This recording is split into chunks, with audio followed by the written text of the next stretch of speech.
রাজশাহী। এখন শুনবেন বাংলায় স্থানীয় সংবাদ। আসসালামু আলাইকুম। বাংলাদেশ বেতার রাজশাহী স্থানীয় সংবাদ পড়ছি রুকসানা আক্তার লাকি।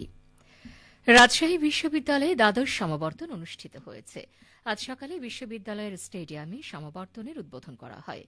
সকাল 10:45টার দিকে একটি বর্ণাঢ্য শোভাযাত্রা ক্যাম্পাস প্রদক্ষিণ করে। পরে স্টেডিয়ামে সমাবর্তনের উদ্বোধন করেন শিক্ষা উপদেষ্টা প্রফেসর ড চৌধুরী রফিকুল আবরার। সভাপতির বক্তব্যে তিনি গ্রাজুয়েটদের উদ্দেশ্যে বলেন, এই সমাবর্তন কেবল শিক্ষার্থীরা যে শিক্ষাগত যাত্রা সম্পন্ন করল তার একটা আনুষ্ঠানিক স্বীকৃতি নয়, এটি একটি বৃহত্তর দায়িত্বের শুরু। মনে রাখতে হবে, রাজশাহী বিশ্ববিদ্যালয় বাংলাদেশের বুদ্ধিবৃত্তি ইতিহাসে একটি বিশেষ স্থান অধিকার করে আছে। এটি কেবল একাডেমিক উৎকর্ষতার জন্য নয়, বরং এই ক্যাম্পাস দেখিয়েছে যে বিশ্ববিদ্যালয় শিক্ষার্থীদের এবং পেশার জন্য প্রশিক্ষণ প্রদানের কেন্দ্র। এটি একটি নৈতিক অবস্থান নেয়ার দীক্ষাস্থান। এখানে ক্ষমতাকে প্রশ্ন করা হয় এবং বিবেক গঠনে সাহায্য করা হয়।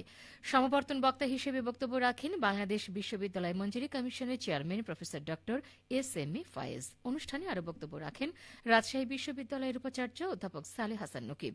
সমাবর্তনে বিভিন্ন শিক্ষাবর্ষের অন্তত ৬,০০০ নিবন্ধিত গ্রাজুয়েট অংশ নেন।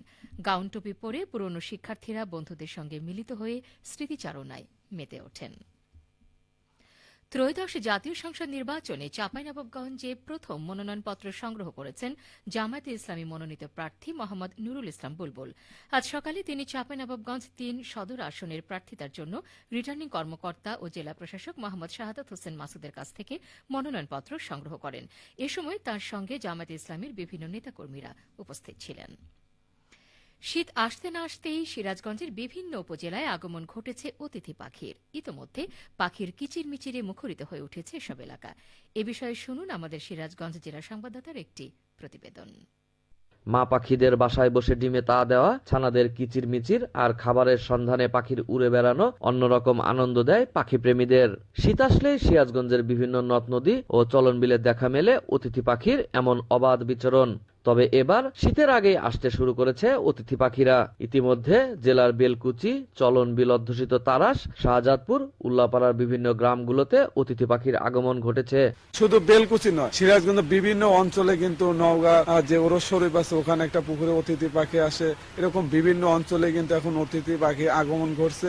নিরাপত্তা চাদরে ঢাকা এই এলাকা, পাশাপাশি এই এলাকা পর্যাপ্ত খাবারের জন্য কিন্তু এই পাখিগুলি দীর্ঘদিন ধরে এখানে বসবাস করছে। প্রত্যেকটা বাসায় কিন্তু বাচ্চা প্রজনন হচ্ছে, প্রতি বছরই কিন্তু এটা বৃদ্ধি পাচ্ছে। সিরাজগঞ্জ জেলা প্রাণী সম্পদ কর্মকর্তা ডাক্তার এ.কে.এম. আনোয়ারুল হক বলেন, অতিথি পাখির রোগবালাই নির্ণয় ও চিকিৎসার পাশাপাশি পাখি নিধন বন্ধে জনসচেতনতা বৃদ্ধিতে কাজ করা হচ্ছে।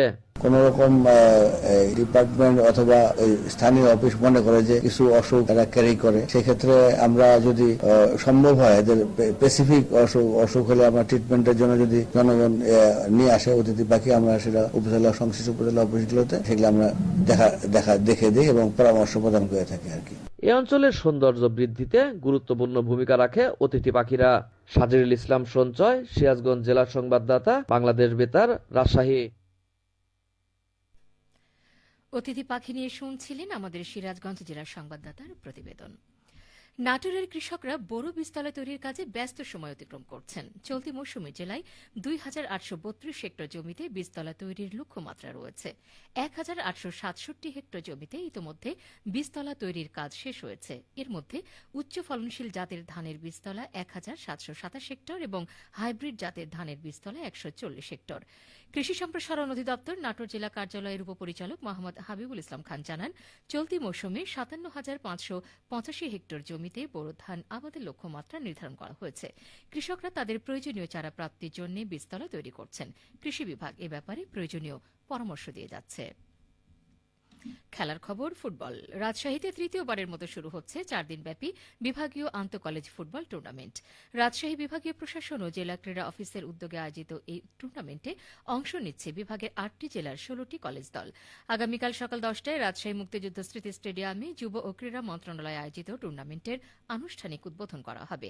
খেলার উদ্বোধন করবেন রাজশাহীর বিভাগীয় কমিশনার ড আ.ন.ম ফজলুর রশিদ। উদ্বোধনী ম্যাচে রাজশাহী নওহাটা সরকারি কলেজের মুখোমুখি হবে পাবনা জেলার বেড়া সরকারি কলেজ। সবশেষে আবহাওয়া। আজ দুপুর 2টায় রাজশাহীতে তাপমাত্রা ছিল 26.2 ডিগ্রি সেলসিয়াস। এ সময় বাতাসে আপেক্ষিক আর্দ্রতার পরিমাণ ছিল 47%। রাজশাহী ও পার্শ্ববর্তী এলাকায় আজ সূর্যাস্ত সন্ধ্যে 5:19। সংবাদ শেষ হল। আমাদের পরবর্তী সংবাদ বিকেল 4:05।